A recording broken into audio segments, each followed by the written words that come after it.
ठीक है। वैद्युत द्विध्रुव होता है जब दो बराबर आवेश कुछ अल्प दूरी पर होते हैं, तो इस प्रकार बने निकाय को वैद्युत द्विध्रुव कहते हैं। अब यहाँ पे क्या है, वैद्युत द्विध्रुव के मध्य बिंदु O से स्मॉल r दूरी पर एक बिंदु P है, जिस पर हमें वैद्युत क्षेत्र की तीव्रता ज्ञात करनी है। ये वैद्युत द्विध्रुव है, ये होती है अक्षीय स्थिति ऐसे, और ऊपर जो बिंदु होता है उसको बोलते हैं निरक्षीय स्थिति। तो अभी हम अक्षीय स्थिति में वैद्युत क्षेत्र की तीव्रता ज्ञात करेंगे। तो वैद्युत क्षेत्र की तीव्रता पहले हम यहाँ पे पहले माना से लेके वहां तक हम लिख देंगे। माना एक वैद्युत द्विध्रुव है जो कि k परावैद्युतांक के माध्यम में रखा हुआ है। ठीक है। वैद्युत द्विध्रुव के मध्य बिंदु O से स्मॉल r दूरी पर एक बिंदु P है, जिस पर हमें वैद्युत क्षेत्र की तीव्रता ज्ञात करनी है। क्लियर है। तो हम यहाँ से स्टार्ट करते हैं। सबसे पहले -q आवेश के कारण, -q आवेश के कारण बिंदु P पर वैद्युत क्षेत्र की तीव्रता। वैद्युत क्षेत्र की तीव्रता का फॉर्मूला क्या होता है? E बराबर 1/4 pi epsilon not Q upon R²। तो Q यहाँ पे क्या है? Q है, ठीक है, और R यानी -q से जोड़ रहे हो, -q के कारण निकालने में क्षेत्र की तीव्रता, तो दूरी कहां से ली जाएगी? -q से। तो यहां से यहां तक की दूरी जब r है और दूरी यहां से लेनी है, तो l भी इसके साथ क्या होगा? जुड़ जाएगा, यानी कि दूरी कितनी हो जाएगी? r प्लस l का स्क्वायर। इसे बना दो E1 क्यों? -q के कारण क्षेत्र की तीव्रता E1 प्लस q के कारण क्षेत्र की तीव्रता को E2 बना देंगे। तो अच्छा, दिशा की बात करें तो वैद्युत क्षेत्र की जो तीव्रता होती है वो माइनस आवेश की ओर होती है। तो यानी E1 की दिशा किधर होगी? इस साइड हो जाएगी। क्लियर है। वैद्युत क्षेत्र की तीव्रता प्लस से माइनस की ओर होती है। तो माइनस अगर बिंदु आवेश खाली माइनस है तो माइनस की ओर होगी, और प्लस है तो उससे वैद्युत क्षेत्र की तीव्रता दूर की दिशा में होगी। तो इसके कारण यहाँ पे दिशा भी लिख देंगे। दिशा क्या लिखेंगे हम? यहाँ से दिशा क्या लिखेंगे? P से PO की ओर। क्लियर है। ये दिशा लिखी है साथ के साथ। इसी तरह से अब क्या लिखेंगे हम? +q आवेश के कारण, +q आवेश के कारण बिंदु P पर वैद्युत क्षेत्र की तीव्रता।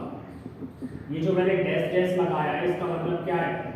इसका मतलब है +q आवेश के कारण बिंदु P पर वैद्युत क्षेत्र की तीव्रता। वो क्या होगी? E2 से प्रदर्शित करके हमने फॉर्मूला हमने रखा 1/4 pi epsilon not Q upon R²। वो तो आवेश यहाँ पे Q है, लेकिन दूरी, अब दूरी हम कहां से जोड़ेंगे? +q से दूरी जोड़ेंगे। यहाँ से यहाँ तक की दूरी R की, और ये L वाली दूरी हमें घटानी है। क्यों? हमें दूरी यहाँ से लेनी है, और यहाँ से यहाँ तक दूरी L है, तो R माइनस L दूरी हो जाएगी। +q से जोड़ेंगे तो दूरी कितनी हो गई? R minus L। क्लियर है। और इसकी दिशा क्या होगी? प्लस से दूर की साइड रहती है। वैद्युत क्षेत्र की तीव्रता की दिशा कहाँ रहती है? प्लस से दूर की साइड। तो ये प्लस आवेश है, यानी इसकी दिशा रहेगी इस तरह से। भी क्या दिशा लिखेंगे हम यहाँ से? O से B की ओर,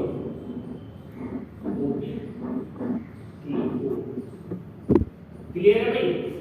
अरे क्लियर है। तब OB की ओर हो गई। अब यहाँ पे बिंदु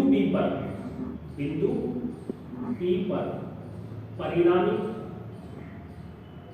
वैद्युत क्षेत्र की तीव्रता E लिखेंगे। परिणामी का मतलब है एक बल इधर लग रहा है, दूसरा बल इस दिशा में लग रहा है, तो परिणामी किधर?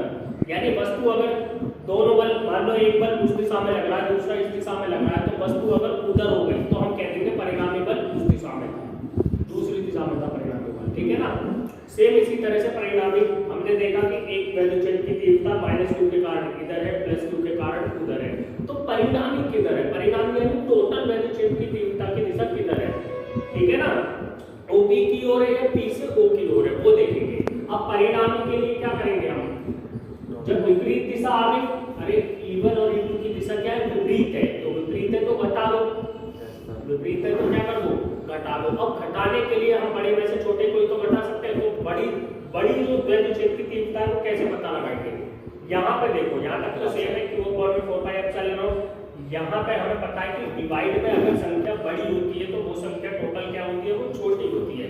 यहाँ पे डिवाइड में r माइनस l का स्क्वायर, तो यह डिवाइड में हम देख रहे हैं कि यहाँ संख्या क्या है, छोटी है, तो यानी कि ये संख्या क्या है, बड़ी है। अब हमें समझ आया कि e2 बड़ा है और e1 क्या है, छोटा, तो e2 माइनस e1 क्लियर है भाई। e2 का मैंने यहाँ पे e2 का मान रखा 1/4 पाई एप्सिलॉन नॉट और ये आ गया q अपॉन में r माइनस l का होल स्क्वायर, माइनस करा मैंने 1/4 पाई एप्सिलॉन नॉट और ये रखा q अपॉन में r प्लस l का होल स्क्वायर। क्लियर है भाई। तो q अपॉन में 4 पाई एप्सिलॉन नॉट मैंने क्या ले लिया, कॉमन। हमारे पास ब्रैकेट में क्या बचा, यहाँ बचा 1/r माइनस l का होल स्क्वायर और माइनस 1/r प्लस l का होल स्क्वायर। क्लियर, इसे सॉल्व कर लेंगे। q अपॉन में 4 पाई एप्सिलॉन नॉट और यहाँ पे दोनों का एलसीएम ले लिया r माइनस l और r प्लस l और इन पूरे का क्या लगा दिया मैंने यहाँ पे, होल स्क्वायर। तो इसका भी स्क्वायर है, उसका भी स्क्वायर है, दोनों का होल स्क्वायर लगा दिया कॉमन लेके। अब r प्लस l की होल स्क्वायर की मल्टीप्लाई होगी, r प्लस l का whole square minus r minus l whole square. Clear, ठीक है।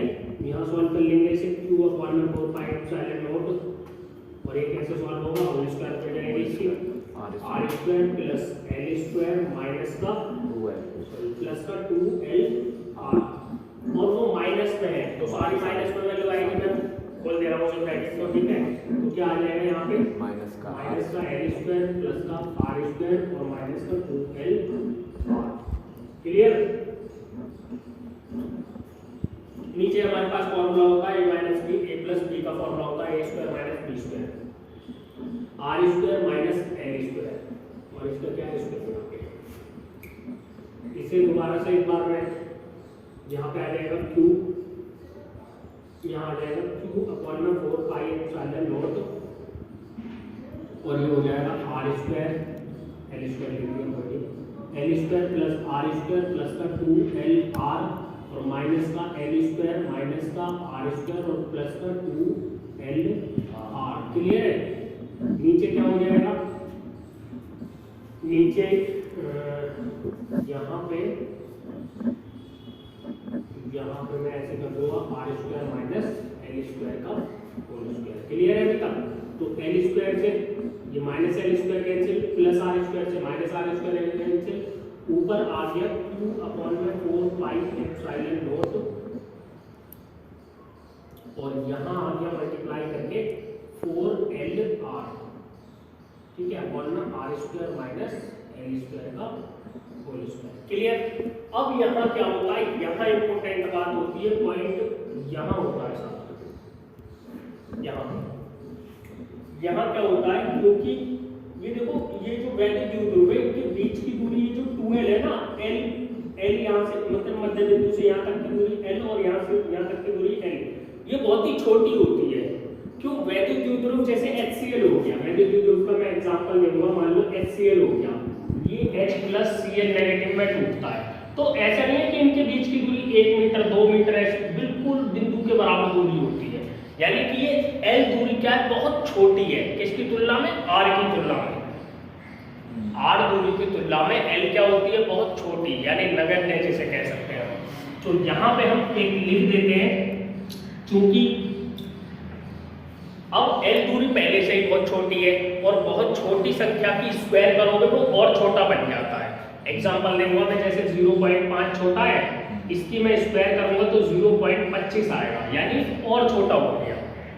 छोटे से जो नंबर होगा, 0 से कम नंबर होते हैं, उनकी स्क्वायर करने पे वो नंबर और छोटा हो जाता है। तो सेम ऐसे ही L क्या है, पहले ही छोटी दूरी है, उसका स्क्वायर करेंगे तो और छोटा हो जाएगा। तो यहाँ पे हम लिख देंगे चूंकि R स्क्वायर की तुलना में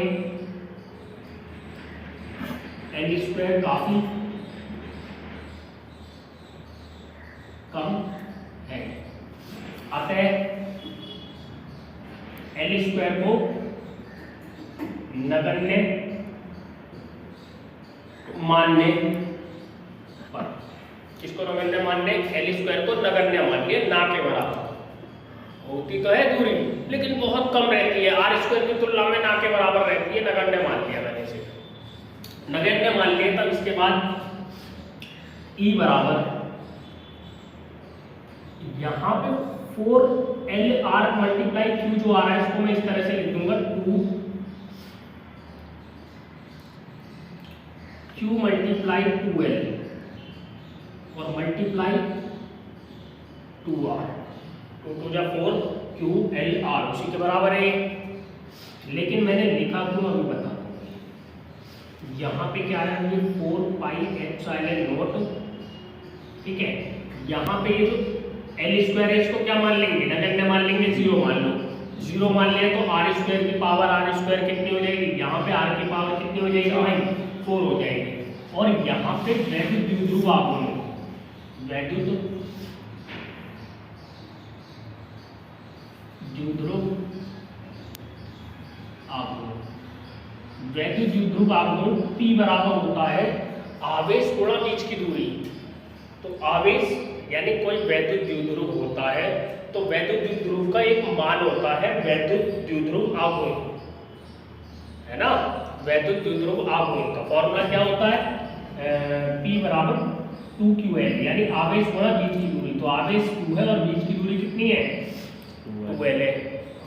आवेश कितना है, Q है और एक के बीच की दूरी कितनी है, 2L है। तो वैद्युत द्विध्रुव आघूर्ण का फॉर्मूला होता है आवेश गुणा बीच की दूरी। तो यहाँ पे क्या हो जाता है, ये Q मल्टीप्लाई जो 2L आ रहा है इसको मैं क्या लिख दूंगा, ये हो गया 2 और इस पूरे की जगह मैंने लिख दिया P और ये हो गया R और नीचे क्या आ गया 4 पाई एप्सिलॉन नॉट R की पावर 4। एक R से एक R कैंसिल हो जाएगा तो ये फॉर्मूला कुछ इस तरह बनेगा 1/4 pi epsilon not 2P upon R की क्यूब। तो ये होता है फाइनल इसका फॉर्मूला, क्लियर।